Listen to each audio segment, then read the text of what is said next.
সমস্ত বন্ধুকে আমার ধন্যবাদ। আপনারা যেভাবে আমার পাশে থেকেছেন, যেভাবে আমাকে সাপোর্ট করছেন,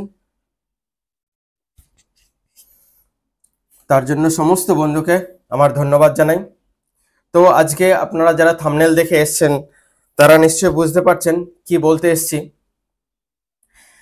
আজকে কালকে থেকে ভোট গণনার শেষ হওয়ার আগেই প্রায় বেলা 2-3টে থেকে যে চারদিকে ভোট পরবর্তী সন্ত্রাস দেখেছি, সেই ভোট পরবর্তী সন্ত্রাস দেখে মনটা সত্যিই খারাপ হয়ে গেছে।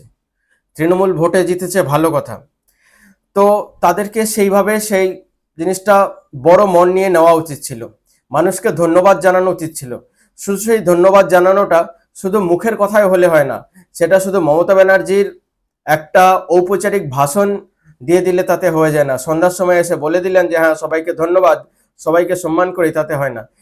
তার ভাইদেরকেও কন্ট্রোলে রাখার দায়িত্ব ছিল মমতা ব্যানার্জির। মমতা ব্যানার্জি কিন্তু তাদেরকে নিয়ে কোনো কথা বলেননি। কালকে যে ভোট পরবর্তী হিংসা বিভিন্ন জায়গায় বিভিন্ন রূপে দেখতে পেয়েছি, তার অনেক ফুটেজ আমাদের কাছে এসছে, অনেক অডিও ক্লিপ আমাদের কাছে এসছে। তার সবকিছু দেখানো সম্ভব নয়, একটা ছোট্ট ক্লিপ আপনাদেরকে দেখাবো, তাহলেই বুঝতে পারবেন যে শহুরে এলাকাতেও কিভাবে সন্ত্রাস হচ্ছে। এবং গ্রাম্য এলাকা তো ছেড়ে দিন, গ্রাম্য এলাকাতে তো প্রাণহানির হুমকি পর্যন্ত দেওয়া হচ্ছে। গ্রামের মানুষ যারা বিরোধী সাপোর্টার ছিলেন তারা কিন্তু অনেকেই পালিয়ে বাঁচার চেষ্টা করছেন। যাই হোক, ভোট পরবর্তী হিংসা যেটা হচ্ছে সেটা না হওয়াই কাম্য। তার জন্য ভবিষ্যতে আমরা উপযুক্ত ব্যবস্থা নিতে চলেছি। তার সেরকম ভোট পরবর্তী হিংসা যাতে আটকানো যায় তার জন্য যে আইনি ব্যবস্থা, সেরকম আইনি ব্যবস্থা নিতে চলেছি। সমস্ত কিছু এই ভিডিওতে ক্লিয়ার করা সম্ভব নয়, কিন্তু ভবিষ্যতে আগামী ভোটে যেন এই ধরনের ভোট পরবর্তী হিংসা না হয় তার লক্ষ্যে কিন্তু আমরা কাজ করা শুরু করেছি। এবং ব্যাপারটা খুব সিরিয়াস। যখন বন্ধুরা আপনাদের আমার দরকার পড়বে, আপনাদের কাছে রিকোয়েস্ট রাখবো, যদি কারো সম্ভব হয় এসে যোগদান করতে পারেন, সেই আমাদের যে মুহিম সেই মুহিমে যোগদান করতে পারেন। যাই হোক, এখন যেটা বলবো যে বিজেপি এই রাজ্যে এইভাবে বিপর্যস্ত কেন হলো, বিজেপির বিপর্যয়ের কারণ কি? বিজেপির বিপর্যয়ের কারণটা অনেকটাই খুঁজে বার করা গেছে। কালকে যেমন আপনাদের কাছে এসেছিলাম, কালকে দুপুরের লাইভে যখন আপনাদেরকে বললাম যে হ্যাঁ বিজেপির যে সাংগঠনিক দুর্বলতার কারণে এই বিপর্যয়ের একটা অন্যতম কারণ। সাংগঠনিক দুর্বলতা কিরকম? বিজেপি গ্রাউন্ডের নিচুতলার যে কর্মী তাদের কাছে পৌঁছায়নি, এবং তারা যে মানুষের কাছে পৌঁছাতো সব মানুষের কাছে পৌঁছানোর লোকগুলোকে তারা অফ করে দিয়ে, তারা বসিয়ে দিয়ে মানুষের সঙ্গে, সাধারণ মানুষের সঙ্গে যে কমিউনিকেশন, যে যোগাযোগ, সেটা ছিন্ন করে ফেলেছে। বিজেপি যে রাজনীতিটা করেছে, বিজেপি রাজনীতিটা করেছে মিডিয়ার রাজনীতি করেছে। বিজেপি মিডিয়াতে ছিল, মিডিয়াতে ভিড় হয়েছে। বিজেপি যে জনসভা, আপনারা অনেকে বলবেন তাহলে শুভেন্দু অধিকারীর জনসভায় এত ভিড় কোথা থেকে আসলো? শুভেন্দু অধিকারীর জনসভায় ভিড় আর বুথে ভোট করানো দুটো সম্পূর্ণ ডিফারেন্ট কাজ, দুটো সম্পূর্ণ আলাদা কাজ। কেন? শুভেন্দু অধিকারীকে যারা অধিকারীর জনসভায় বা যে কোনো নেতার জনসভায় যারা ভিড় করেছেন তারা অনেকেই বিজেপির কর্মী। প্রথমত দলের মধ্যে নিজের জায়গা পাওয়ার জন্য, নিজের ফুটপ্রিন্ট রাখার জন্য তারা কিন্তু সেই সেই সভায় লোক নিয়ে গেছে বিভিন্ন ভাবে, পয়সা দিয়ে খাওয়া দাওয়া করিয়ে বাসে করে যেভাবে হোক লোক নিয়ে গেছে। মানুষ নিজের সঙ্গে সঙ্গে কিছু লোক স্বতঃস্ফূর্ত ভাবে গেছেও, কিন্তু বুথে ভোট করানোটা সম্পূর্ণ আলাদা। বুথে ভোট করানোটা আলাদা কেন?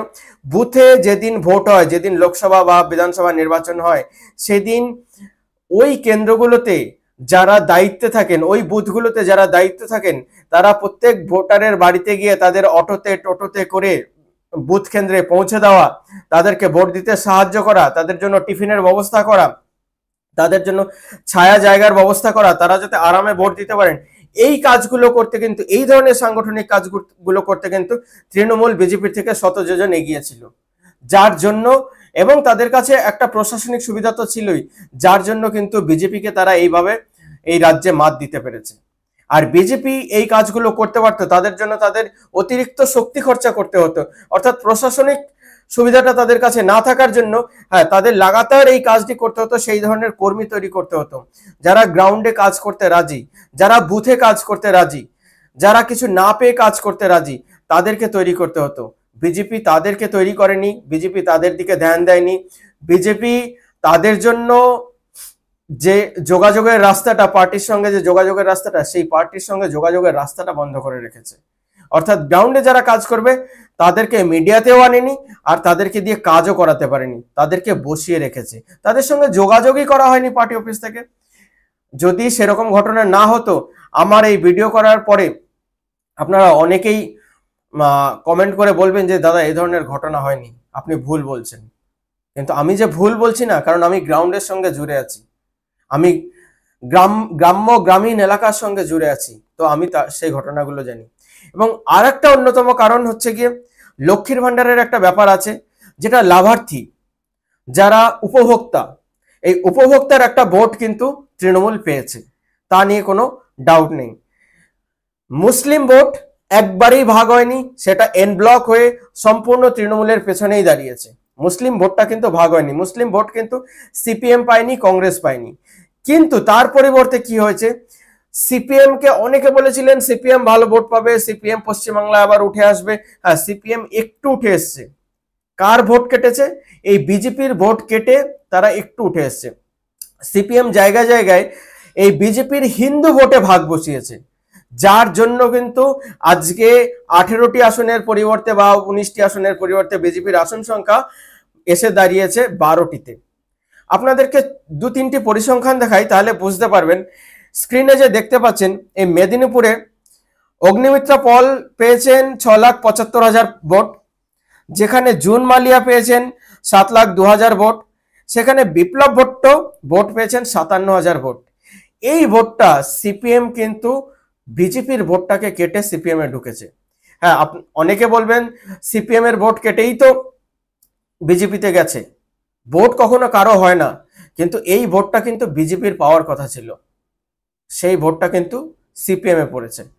বর্ধমান দুর্গাপুর, যেখান থেকে দিলীপ ঘোষ হেরে গেলেন, সেখানে দিলীপ ঘোষ যেখানে 5,82,000 ভোট পেয়েছেন, কীর্তি আজাদ 7,20,000 ভোট পেয়েছেন, সুকৃতি ঘোষাল সিপিএম এর পক্ষ থেকে সেখানে তিনি 1,53,000 ভোট পেয়েছেন।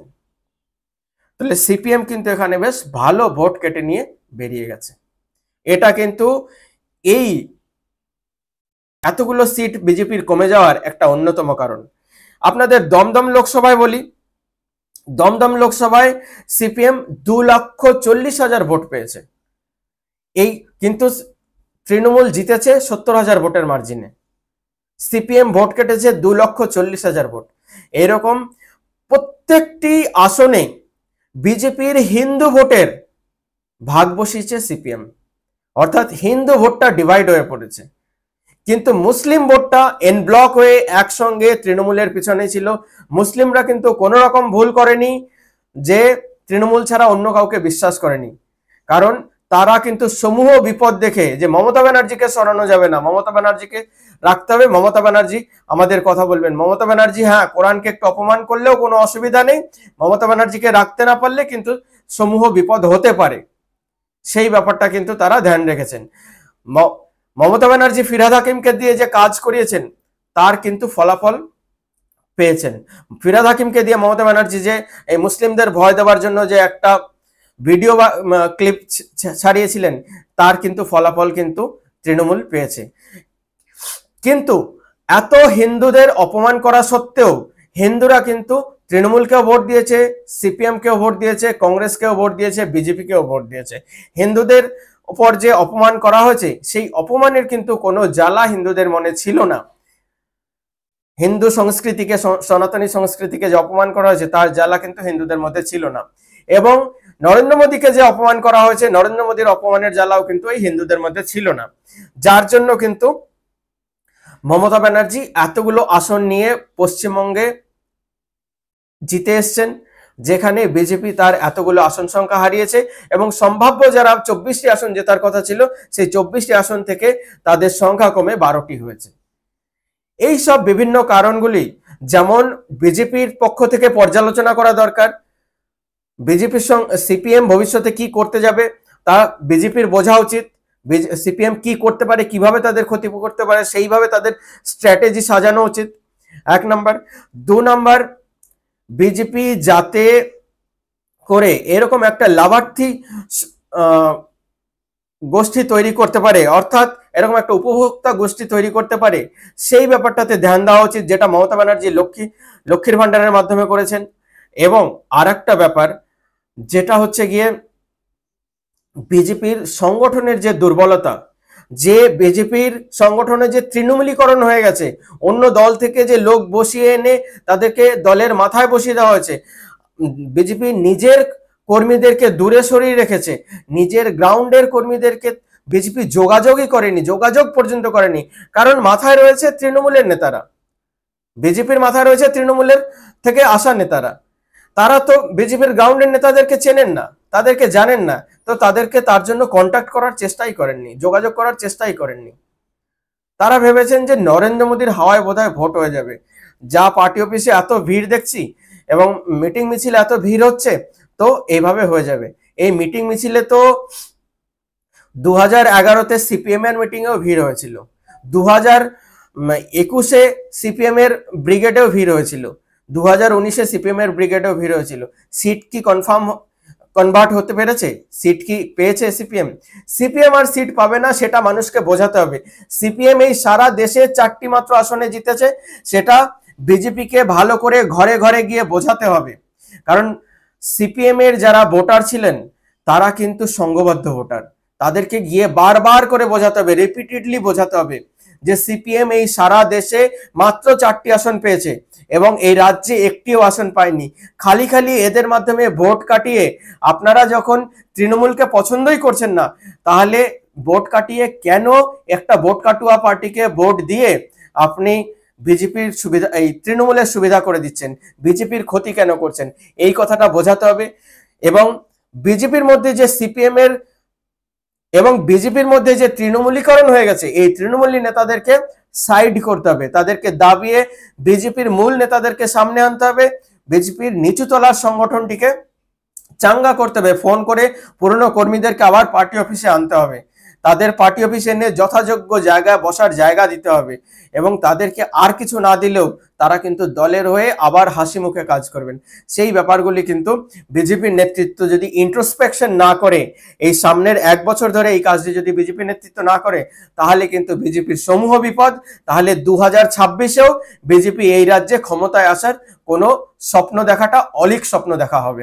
বিজেপি 2026-এও এই ভোটে লড়বে, তীব্র সমস্ত কিছু নিয়ে লড়বে, কিন্তু তবুও ক্ষমতায় তারা আসতে পারবে না, তারা আবার ভোটের পরে ভোট পরবর্তী হিংসার শিকার হতে থাকবে এবং সাধারণ মানুষ, এই যারা বিজেপিকে বা বিরোধী দলকে ভোট দিতে চাইছে, তারা কিন্তু এই ভোট পরবর্তী হিংসার শিকার হতে থাকবে।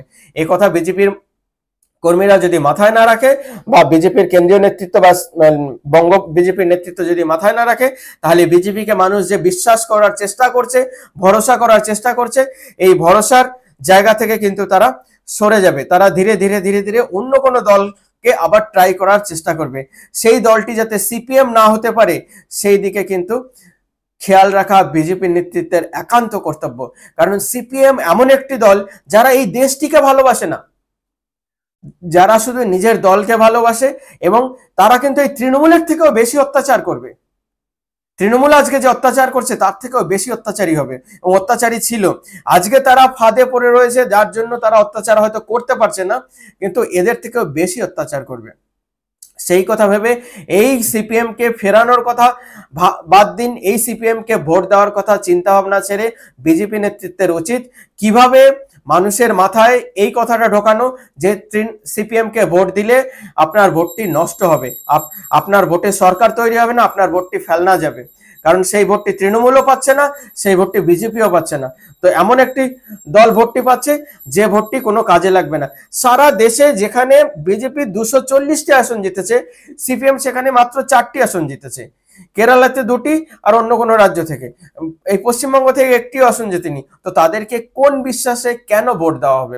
এবং যারা এই বিরোধীকে ভোট দিতে চাইছে তাদের একটা কথা মাথায় অবশ্যই রাখা দরকার যে এই সিপিএম ভোটটি নিয়ে যে কটি আসন পাবে রাজ্যে, সারা দেশে যদি 4টি আসন পায়, এই 4টি আসন পেয়ে তারা কিন্তু ওই ইন্ডি ব্লকের ওই তৃণমূলের পাশের চেয়ারটিতেই বসবে। মমতা ব্যানার্জি যে চেয়ারটিতে বসবেন সেই মমতা ব্যানার্জির চেয়ারটিতেই কিন্তু বসবে। তাহলে সেই ব্যাপারটি কিন্তু মাথায় রাখতে হবে। সেই ব্যাপারটি মাথায় রেখে মানুষকে বোঝাতে হবে, বারবার মানুষকে বোঝাতে হবে। মানুষকে বোঝাতে পারলে তবেই কিন্তু কাজ হবে, নচেত কাজ হবে না।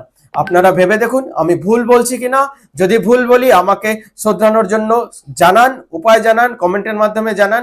আর আপনাদের সবাইকে আমার ধন্যবাদ যে আপনারা আমার সঙ্গে এইভাবে আছেন। ভালো থাকুন।